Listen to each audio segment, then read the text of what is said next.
Dirita sa medyo bugnaw-bugnaw nga lugar kay askang inita ro no.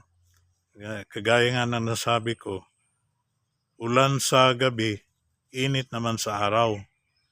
Kabi-kabila ngayon ng mga yung mga floodings. Kahit saan mula doon sa papuntang norte, sa Panabo hanggang sa boundary niya doon sa Bunawan, binabaha. Halos hindi madadaanan ng mga sasakyan. Dito rin sa Davao City hanggang Kalinan, hanggang Los Amigos ang mga baha ngayon. At doon sa Davao naman, yung mga palaging binabaha dyan, yung mga low-lying areas natin dyan sa JP Laurel Avenue. Andyan pa naman ang pinakasentro, isa sa mga pinakasentro ng mga negosyo natin. Lahat. Itong sa may Quezon Boulevard ay naibsan na yung baha dyan. Kasi nga, although low-lying area siya, at saka mga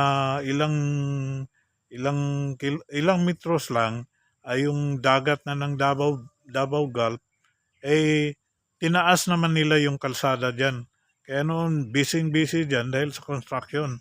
Noong itinaas nila ng mga 1 metro yung kalsada.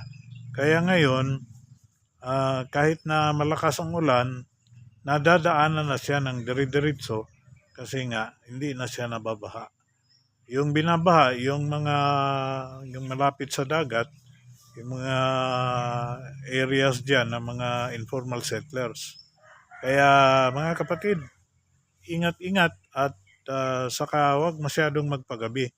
Kasi pag inabutan ka ng baha dyan sa kalsada at gabi na, ay dyan ka talaga uumagahin.